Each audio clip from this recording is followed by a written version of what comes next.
పెద్ద ఆయన, మా ఇండస్ట్రీ పెద్ద దిక్కు దాసరి నారాయణరావు గారు కొత్త సినిమాని, సెన్సిబుల్ సినిమాని, కొత్త తరం నటుల్ని ఏదైతే మంచో అది ఎప్పుడు ఎంకరేజ్ చేస్తూనే ఉంటారు. నాకు ఆ ఎక్స్పీరియన్స్ ఏంటంటే ఫిలిం బై అరవింద్ అనే సినిమాకి పెద్ద ఆయన వచ్చి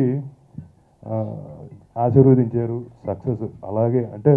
అలాగే మళ్ళీ ఇప్పుడు అప్పట్లోనే సినిమాకి వచ్చి ఆయన పెద్ద మనసుతోటి ఇంతమంది కొత్త తరాన్ని ఎంకరేజ్ చేస్తున్నందుకు sir thank you very much. Blessings మీది 100% మీది పాజిటివ్ ఎనర్జీ మాకందరికి కొత్త తరం వాళ్ళకి అద్భుతంగా క్యారీ అవుతుందండి. మాటలు కాదండి, కొన్ని ఏళ్ల నుంచి ఒక వ్యక్తి అలా ఉండి ఒక శక్తిలాగా మారి ఆ ఎనర్జీని కొత్త తరానికి కూడా పాస్ చేయడం అన్నది చాలా గొప్ప విషయం, చాలా చాలా గొప్ప విషయం. Thank you sir. మీరు వచ్చి మమ్మల్ని అందరినీ ఆశీర్వదిస్తున్నందుకు చాలా చాలా చాలా థ్యాంక్స్. ఇందులో ఓ మంచి క్యారెక్టర్, మంచి ఇన్ ది సెన్స్ చాలా మంచోడేం కాదు, కొంచెం పాజిటివ్ నెగిటివ్ షేడ్స్ ఉండే క్యారెక్టర్. అలాంటిది ఒక మంచి క్యారెక్టర్ నాకు ఇచ్చి నన్ను ఎప్పటికప్పుడు ప్రోత్సహిస్తున్న రోహిత్కి, మై ఫ్రెండ్, కాన్స్టెంట్గా ప్రాబబ్లీ నేను 4 సినిమాల నుంచి ఆయనతో నటిస్తున్నా కాన్స్టెంట్గా. అలాగే సాగర్ గారు అద్భుతంగా ఇక్కడ ఈ సినిమాని ఫస్ట్ నేను లొకేషన్ దిగినప్పుడు నాకు కన్ఫ్యూజ్ అయ్యానండి. అసలు ఏంటి, ఏదో చెప్తున్నాడు ఆయన, కొంచెం తెలిస్తే బాగుంటుంది కదా మనకి కొంచెం నటించడానికని. ఏం పర్లేదు సార్ మాకు తెలుసు అని చెప్పేసి మా క్యాప్టెన్ ఆఫ్ ది షిప్ ఆయనకి నచ్చుతుంది ఈ పదం, పెద్ద ఆయన హీ లవ్స్ ఇట్. ఆయన గర్వంగా ఎప్పుడు చెప్తారా, ఎప్పుడైనా సరే దర్శకుడు అన్నవాళ్ళు లేకపోతే ఎవరు లేరు, అది వాస్తవం. ఈ సినిమాకి మళ్ళీ అంటే ఇన్నేళ్ల తర్వాత కూడా మళ్ళీ ప్రూవ్ చేసిన సాగర్కి అంటే I'm not trying to boast you, ఇది ఓన్లీ నీకు bright success brother, but it is what you did. అంటే captain of the ship, he stood by, he made us just follow the route. Great job Sagar గారు. And Naveen గారు మా DOP, ఒక అద్భుతమైన ఆ time పీరియడ్ని కూడా చక్కగా ప్రజెంట్ చేశారు. సో నవీన్ గారికి congratulations sir, congrats. Vishnu, what a wonderful act ఇయ్యారు, ఎమోషన్స్ని సటిలిటీస్ని అద్భుతంగా ప్రజెంట్ చేశాడు అతను తెర మీద. సో విష్ణుకి అప్పట్లో ఒక జీబీ ఉండేవాడు అని చెప్పి గుర్తుపెట్టుకుని సాగర్ గారు పిలిచి చాలా మంచి వేషం ఇచ్చారు. అంటే హిందీ విలన్స్ని పెట్టుకుంటేనే మార్కెట్ అవుద్ది అనే కొత్త నోషన్ వచ్చిందేమో తెలియదు నాకు. బట్ తెలుగు విలన్స్ని కూడా తెలుగు వాళ్ళు ఎంకరేజ్ చేస్తారని ఈ సినిమాతో ప్రూవ్ అయింది. తర్వాత I don't know what to say, I want to thank the heroes and everybody. తర్వాత సాగర్కి ఒకటే చెప్తాను, నేను నీ సక్సెస్ థియేటర్లో కాదు, వచ్చిన డబ్బులతో కాదు, మా గురువు గారు వచ్చారు, అదే పెద్ద సక్సెస్ చేశాను. సార్ మీరు చాలా బాగా చేశారని చెప్పారు. ఐ థింక్ ఈ సంవత్సరానికి ఇదే బిగినింగ్, దిస్ ఇస్ ఇట్. ఎందుకంటే అయితే ఈ ఆపర్చునిటీ ఇచ్చిన పర్టికులర్లీ రోహిత్, విష్ణు, సాగర్ అండ్ విజయ్ గారు అక్కడ ఉన్నారు, మా ఆసురా డైరెక్టర్ గారు. Thank you so much. ఎందుకంటే ఈ సినిమా చూస్తే ఇండస్ట్రీలో నిజంగా మంచి పర్ఫార్మర్లు అంతా ఆ సినిమాలో ఉన్నట్టుగా ఉందండి. ఈ స్టేజ్లో ఉన్న వాళ్ళు, స్టేజ్లో లేని వాళ్ళు, కొంతమంది రాలేని వాళ్ళు కూడా. ఐ మీన్ ఈ స్టేజ్లో మిస్సింగ్ ఎవరు, సత్య, ఇంకా ఎవరో ఇద్దరు ఉన్నారు, అజయ్. బట్ అందరూ చిన్న చిన్న పాత్రలు అనిపించినా చాలా ఇంపాక్ట్ఫుల్గా ఉండే పాత్రలు ఇచ్చినందుకు, అంత బాగా రాసినందుకు సాగర్ గారికి, అంత బాగా తీసినందుకు నవీన్ గారికి, and all the crew and M V K Reddy గారికి thank you so much for this opportunity. అందరికీ థ్యాంక్స్. ముఖ్యంగా ఇక్కడికి వచ్చేసి ఎంతో పెద్ద మనసు చేసుకొని వచ్చిన దాసరి నారాయణరావు గారికి. ఆయన అంటే ఎవరి గురువు గారు అన్నది ఎన్ని జనరేషన్స్ పిలుస్తాయో కూడా నాకు తెలీదు. మా ముందు డైరెక్టర్స్, వాళ్ళ ముందు డైరెక్టర్స్, ఇట్స్ లైక్ యూనివర్సల్ గురువు గారు. ఆయన ఇట్స్ సంథింగ్, అంటే డివైన్ ఏదో ఉంటే కానీ అది ఒక మనిషి చేయాలన్నా చేయలేరు. థ్యాంక్ యూ గురువు గారు, thank you for coming here. And next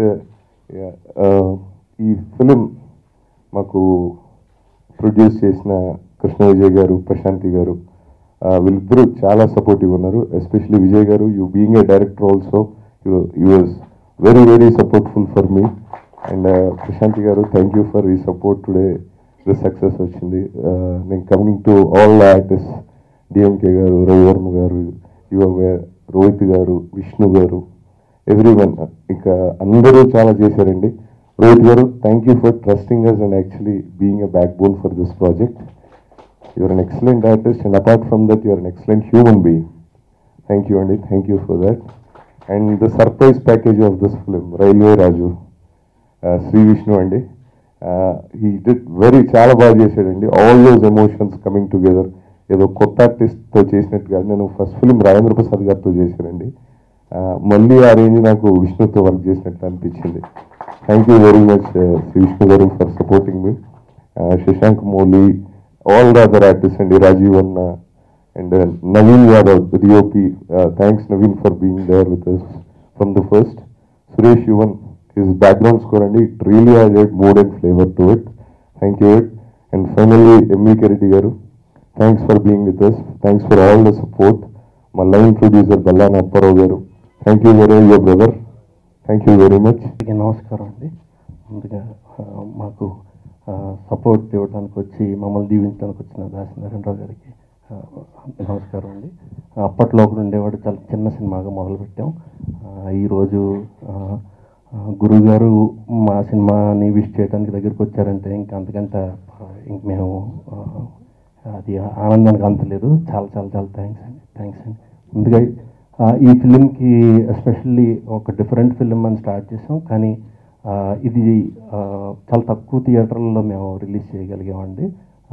చాలామంది సినిమా చూద్దాం అనుకుంటున్నాం, ఇంకా ఎక్కడ షో సరిగ్గా లేవు అని చెప్పి చాలామంది అన్నారు. అలా కాదండి, ఈ వీక్ నుంచి బాగా థియేటర్స్ అన్నీ కూడా పెరిగినాయి. దాసరి గారికి మరోసారి పాదాభివందనాలు.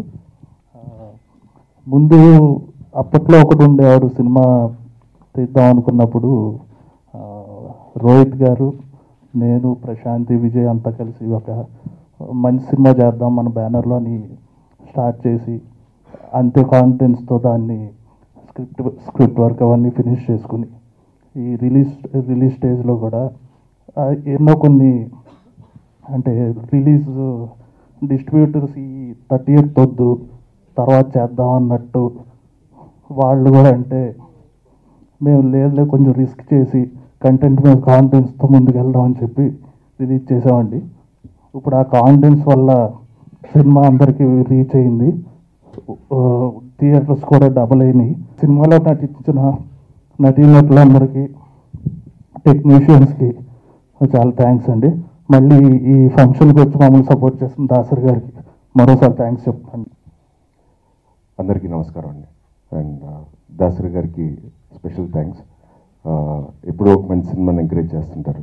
నేను స్వామివారి 50 days ఫంక్షన్ దాసరి గారితో కలిసి ఇక్కడ అటెండ్ అయ్యాను. అండ్ దాని తర్వాత నేను కలవలేదు. మళ్ళీ వెరీ థ్యాంక్స్ అండి. దాసరి గారు ఎప్పుడు చెప్తుంటారు, story is the hero of the script అని. I always believe that. నేను చాలా ఇంటర్వ్యూస్లో కూడా చెప్పాను. ఫ్రైడే మార్నింగ్ వర్క్ కాంబినేషన్స్, పెద్ద సినిమా, చిన్న సినిమా ఇవన్నీ ఉంటాయి, బట్ ఫ్రైడే మార్నింగ్ షోకి మిగిలేదు కథ మాత్రమే. So this film has proved it again. And thanks to Sagar for a wonderful script. And ఈ journey has been a memorable journey, and it was not easy. It was tough, it was hard, and it was enjoying and pretty emotional in the journey lo. And without the support of my production team, Vijay and Prashanti, and line producer Apparao, and the whole production team, while support, I need to thank them first, because while support lekapothe this film wouldn't have been the same. And then the direction department, everyone, ప్రతి ఒక్కరు వాళ్ళ కష్టం కానీ the inputs and everything. So the whole team, direction department team and Naveen, it was such a pleasure working with you. Yevade Subramanyam, I didn't watch the film, but trailers చూసినప్పుడు I was like very impressed, and it was an honour working with you for this film. Then మా ఆర్టిస్టులు and everyone from Rajeev, Ajay, Prabhas, Seenu, Srinivas Reddy, Jeevi గారు, జీవా గారు, Ravi Varma, everyone, నేను అడగగానే వచ్చి నాకు support చేసినందుకు. And without them this wouldn't have been same. వాళ్ళు ఇచ్చిన సపోర్ట్ కానీ అందరికీ చాలా చాలా థ్యాంక్స్. దెన్ మా మ్యూజిక్ డైరెక్టర్ సాయి కార్తిక్, తనతో ఆల్రెడీ చాలా సినిమాలు చేశాను, and this is my 5th film with him. And తన సాంగ్స్ ఈ సినిమాకి చాలా కొత్తగా ఉన్నాయి. సో తనకి ఒక మంచి మెమరబుల్ ఆల్బమ్ అయింది ఇది కెరియర్లో. And background score Suresh, you been brilliant and I have no words. మా బిలీఫ్ని దాటి మా సినిమాని ఇంకో స్టేజ్లో పెట్టాడు. So thank you so much. And my friend Vishnu, తను హీస్ బీన్ నా స్క్రిప్ట్ సెలెక్షన్లో నాకెంత ఉందో తనకి అంత ఉంది. సో ఫ్రమ్ పానం he's been there with me. And ఈ సినిమాని తను నమ్మిన విధంగా తన నమ్మకం మీద ఈ సినిమా చేశాను నేను. And he's proved it again. ఒక మంచి కథ, తను జడ్జ్మెంట్ ప్రూవ్ చేసుకున్నాడు. So thank you so much. ఈ సినిమాని చాలా తక్కువ థియేటర్స్లో లిమిటెడ్ రిలీజ్ చేసామండి. బికాజ్ ఏంటంటే 30th టైంకి ఆల్మోస్ట్ అన్ని థియేటర్స్ ఫుల్ ఉన్నాయి. బట్ ఏంటంటే 30th దాటితే మళ్ళీ 6th రిలీజ్ చేయమన్నారు చాలామంది. బట్ 6th రిలీజ్ చేస్తే మాకు ఓన్లీ 5 days ఉంటుందని ధైర్యం చేసి రిస్క్ చేసాం. ఎందుకంటే కంటెంట్ మీద నమ్మకం, ఏదో మాకు ఓవర్ కాన్ఫిడెన్స్ కాదు, కంటెంట్ మీద మాకున్న నమ్మకం. సో కంటెంట్ మళ్ళీ ప్రూవ్ అయింది. Content is the king. So ఈ సినిమాకి వస్తున్న రెస్పాన్స్కి ఫ్రమ్ ఆడియన్స్ దగ్గర నుంచి కానీ క్రిటిక్స్ దగ్గర నుంచి కానీ అందరికీ చాలా థ్యాంక్స్. అండ్ చూడని వాళ్ళు ఖచ్చితంగా చూడండి. చాలామంది నాకు మెయిల్ చేశారు, మెసేజ్ చేశారు, ఇలా ఇక్కడ రిలీజ్ అవ్వలేదు, అక్కడ రిలీజ్ అవ్వలేదు. So we have increase the number of theatres, ఇక్కడనే కాదు త్రూ అవుట్ ద వరల్డ్. యుఎస్లో షోస్ పెరిగాయి. We're releasing in Australia, we're releasing Canada. And so happy for the wonderful response. 2016 it was tough journey నాకు. 17 ఇలా ఖచ్చితంగా ఇంకా మంచి content ఉన్న ఫిల్మ్స్ మీ ముందరికి తీసుకొస్తాను. So hoping 2017 will be bigger than 2016. And wish you all happy Sankranti. Thank you so much. And ఒక కొత్త మార్గంలో వెళ్ళే సినిమా తీయడానికి ముందుకు వచ్చిన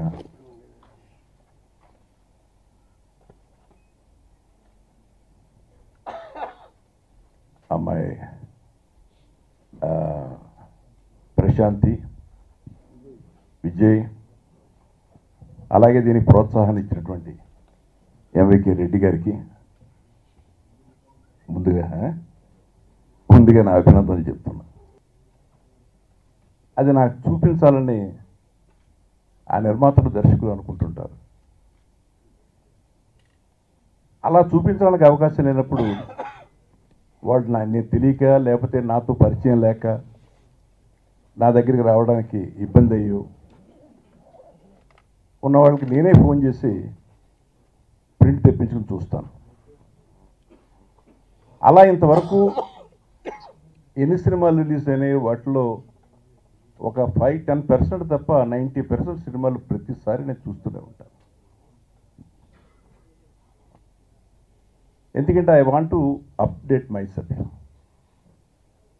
ఇవాళ వీళ్ళు ఎలా ఉన్నారు, ఎలా చేస్తున్నారు అనే దానికోసం. నాకు 2 సంవత్సరాల క్రితం చాలా బాధ వేసింది మన సినిమాలు చూస్తుంటే. చాలా సబ్స్టాండర్డ్ సినిమాలు అయ్యి అవతల తమిళ్ పిక్చర్సు, మలయాళం పిక్చర్సు, కన్నడ, హిందీ ఎక్కడికో ఒక కొత్త క్రియేటివ్ వరల్డ్లోకి వాళ్ళు వెళుతూ ఉంటే మనం ఎక్కడున్నాం, ఎంత దిగజారిపోతున్నాం అని గత 2-3 సంవత్సరాల క్రితం నాకు అనిపించింది. ముఖ్యంగా చిన్న సినిమాల విషయంలో, పెద్ద సినిమాలు వదిలేసేయండి, అవి 6 పాటలు 6 ఫైట్లు, ఒకటి కొడితే 100 మంది లేచిపోవడం, ఇవన్నీ మామూలు. సరే, అవి కమర్షియల్ సినిమాలు, దాని గురించి మాట్లాడడం అనవసరం. బట్ ఎప్పుడు కూడా చిన్న సినిమాయే సినిమా ఇండస్ట్రీ ఊపిరి. మేమంతా కూడా చిన్న సినిమాలతో పైకి వచ్చిన వాళ్ళం. ఇందాక రెడ్డి గారు అంటున్నారు 40 తాత అమ్మ అన్నాడు అని. ఇప్పటికీ 46 సంవత్సరాలు 47 సంవత్సరాలు అయింది ఆ సినిమా తీసి. ఇప్పటికీ టీవీలో వస్తే మొత్తం సినిమా అంతా పూర్తిగా చూస్తారు. అంటే అది చిన్న సినిమాయే ఇండస్ట్రీకి ఊపిరి. చిన్న సినిమా నుంచే డైరెక్టర్స్ వస్తారు, చిన్న సినిమా నుంచే రైటర్స్ వస్తారు, చిన్న సినిమా నుంచే యాక్టర్లు వస్తారు. ఇప్పుడు పెద్దవాళ్ళైన యాక్టర్లు అందరూ కూడా చిన్న సినిమాలు చూసిన వాళ్ళే, రైటర్స్ కూడా చిన్న సినిమాలు చూసిన వాళ్ళే, డైరెక్టర్లు చిన్న సినిమాలు చూసిన వాళ్ళే. అందువల్ల చిన్న సినిమా అనేది దీనికి జస్ట్ ప్రాణప్రదాత, ఇట్స్ ఎంట్రీ. తల్లి గర్భం లాంటిది. తల్లి గర్భం నుంచి బయటికి రావడం ఎలాగో చిన్న సినిమా నుంచి ఇండస్ట్రీకి రావడం అంత గొప్పది. నాకు ఈ సినిమా అప్పట్లో ఒకడు ఉండేవాడు. ఫస్ట్ టీవీ స్క్రీన్ మీద నాకు ఇది ఆ టైటిల్ వేయగానే దేర్ ఈజ్ సంథింగ్ అనిపించింది. దానికి కారణం రోహిత్. నేను రోహిత్ మీద నాకు అసలు అంత అభిప్రాయం లేదు. అసలు ఏదో నారా చంద్రబాబు నాయుడు గారి తమ్ముడు నారా రామూర్తి నాయుడు, సరే బాలకృష్ణ ఇండస్ట్రీలో ఉన్నాడు, తను కూడా ఇండస్ట్రీలోకి వచ్చాడు, తను కూడా ఆర్టిస్ట్ అవ్వాలని కూడా అనుకున్నా. అయితే నారా రోహిత్ ఒక సినిమా 2 సినిమాలు చూసిన తర్వాత బాణం, అసలు ఇతను ఏదో డిఫరెంట్గా ఆలోచిస్తున్నాడు అనే మాట అనిపించింది నాకు. ఇంతవరకు అతను తీసిన సినిమాలన్నీ కూడా అన్నీ డిఫరెంట్గానే ఉన్నాయి.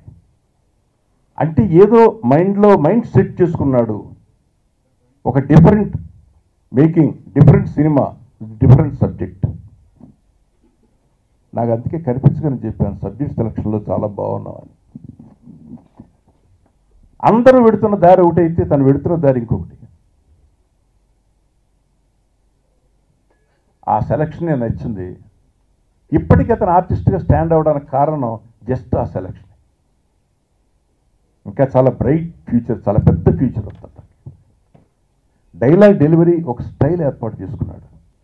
అవతల తల్లి కానీ, అవతల ఇంకొకళ్ళ చెల్లెలు కానీ, ఇంకో బావ కానీ, ఎవరైనా కానీ లక్ష్యం ప్రొఫెషనల్ జస్టిస్.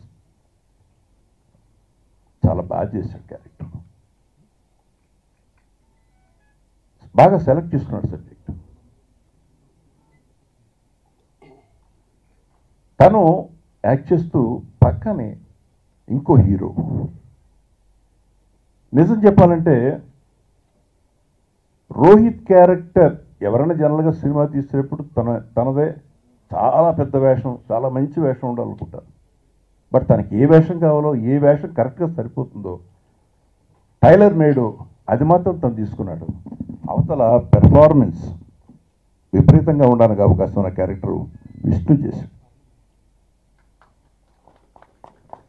నేను ఇంతకుముందు ఏదో 1-2 సినిమాలు చూసాను, అదే అడిగాను ఏ సినిమా అని. కానీ ఈ సినిమాలో మాత్రం ఎంత మెచ్యూరిటీ కనిపించింది ఆర్టిస్ట్కి. ఎంతమంది మంచి ఆర్టిస్టులు ఉన్నారు మనకి ఉపయోగించుకోవడానికి ఇండస్ట్రీకి. కనకాల ఎంత అందంగా ఉన్నాడు, ఎంత బాగా చేశాడు, ఎంత స్టైలిష్గా చేశాడు. అట్లాగే మా బ్రహ్మాజీ,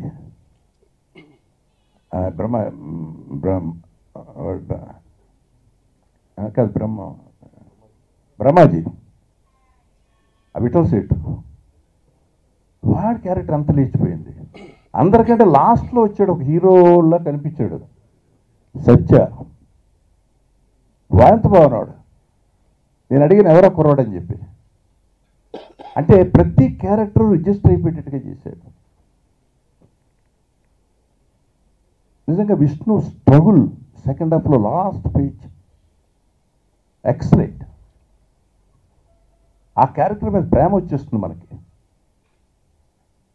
ఎందుకంటే నో ఫాల్ట్ హిమ్, కేవలం ఒక నక్సలైట్లో చేరిన అక్క రక్త సంబంధం అవడం ఒక్కటే అతని తప్పు. అది కూడా అతను తెలిసిన తప్పు కాదు. ఫర్ దట్ లైఫ్ లాంగ్ బతికుండి చచ్చిపోయాడు. That is the fate of the man. ఎంత చక్కని సబ్జెక్ట్ అండి. అసలు ఇలాంటి ఎరగబడి చూడాలి జనం.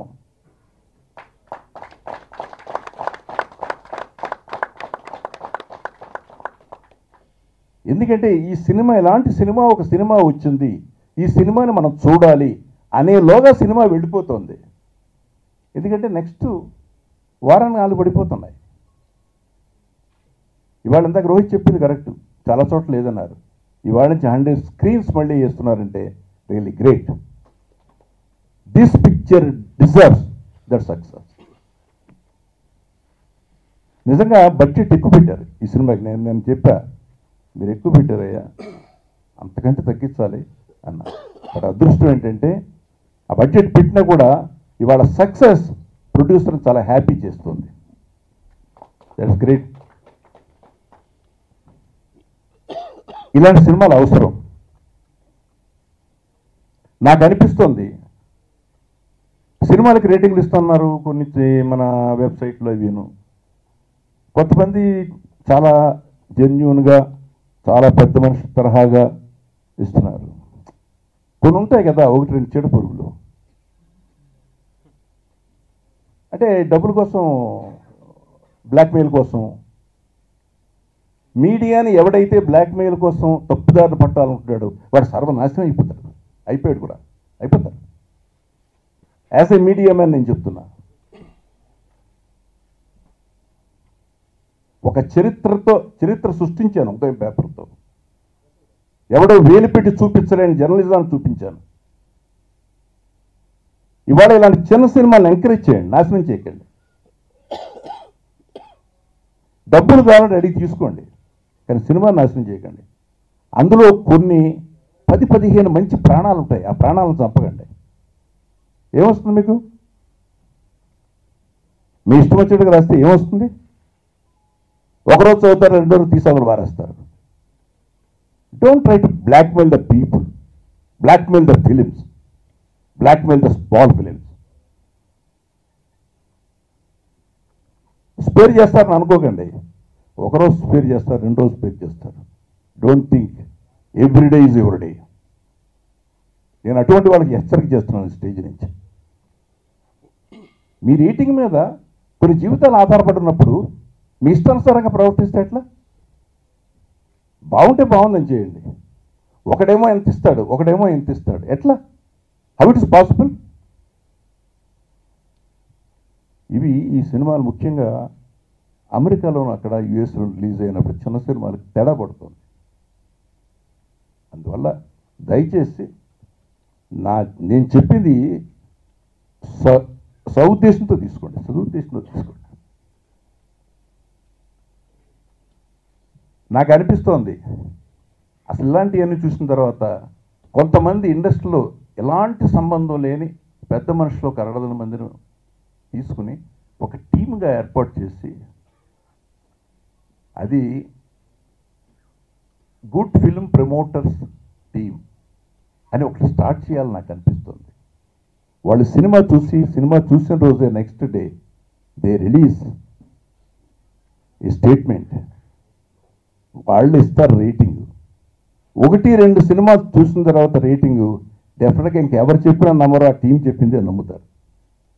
అలాంటి ఒక టీంని ఏర్పాటు చేయడం కోసం రేటింగ్ అంటూ ఉంటే ఈ టీం చెప్పిందే రేటింగు, ఇంకేది రేటింగ్ కాదు అనే ఒక ఆలోచన తీసుకురావడానికి కనీసం ఒక ఏడాదిలో తీసుకురాగలను నేను అనుకుంటున్నా. కెమెరా చాలా బాగా చేశాడు. అతను చేసిన సినిమా నేను ఎవడే సుబ్రహ్మణ్యం కూడా చూశాను, చాలా బాగా చేశాడు. ఇంకా మిగతా ఆర్టిస్టులు అందరూ ఒక్కొక్కరిని నేను పేరున చెప్పడం కంటే మ్యూజిక్ డైరెక్టరు, అట్లాగే సురేష్ బ్యాక్గ్రౌండ్ స్కోరు, తర్వాత కెమెరామెన్ సునీల్, ఇక మా వాళ్ళందరినీ, మా జీవి. ఎందుకంటే జీవి అప్పట్లో ఒకడు ఉండేవాడు, జీవి అన్నాడు. అప్పట్లో కదా ఎప్పుడో ఉన్నాడు జీవి. నిజంగా నేను చంపుతా ఉంటే నాకు బాధ వేసిందయ్యా, ఎందుకు అలా అయిపోయావు అని. 90స్లో సినిమా 1991 అనుకుంటే కుర్రాడు, చాలా కుర్రాడు. అంతకుముందు ఇంకో సినిమా తీశాడు అయ్యారే అని, అది కూడా చాలా అద్భుతంగా తీశాడు. అంటే ఇంతంత మెటీరియల్ మన ఇండస్ట్రీలో, తెలుగు ఫిలిం ఇండస్ట్రీలో ఉందనేది జనానికి ఎప్పుడు తెలుస్తుంది? ఇలాంటి సినిమాలు వస్తే తెలుస్తుంది.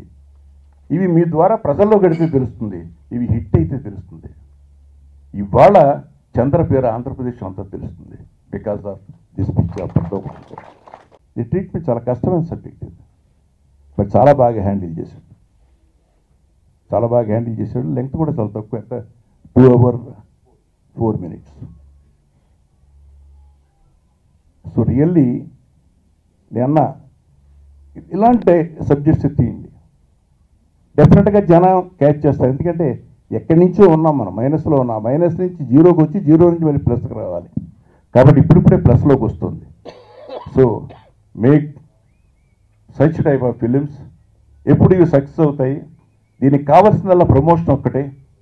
ఆ ప్రమోషను మీరు కార్యక్రమం మొదలుపెట్టారు. డెఫినెట్గా ఈ సినిమా అంటే అఫ్కోర్స్ పండగకి సినిమాలు వస్తున్నాయి కాబట్టి థియేటర్స్ ప్రాబ్లం, కానీ అంతవరకు తిరుగు లేకుండా ఈ సినిమా ఆడుతుందని, ఆడాలని మనసారా కోరుతూ సెలవు తీసుకున్నాను. బట్ నేను ఒక సినిమా తీయాలనుకుంటున్నాను, ఒక నాయకురాలు కథ తీయాలనుకుంటున్నాను, జయలలిత కథ కాదు. అది స్క్రిప్ట్ ఫైనలైజ్ అయితే నేను తప్పకుండా మీకు అనౌన్స్ చేస్తాను. ఓకే, ఒక మహానాయకురాలు కథ తీయాలనుకుంటున్నాను.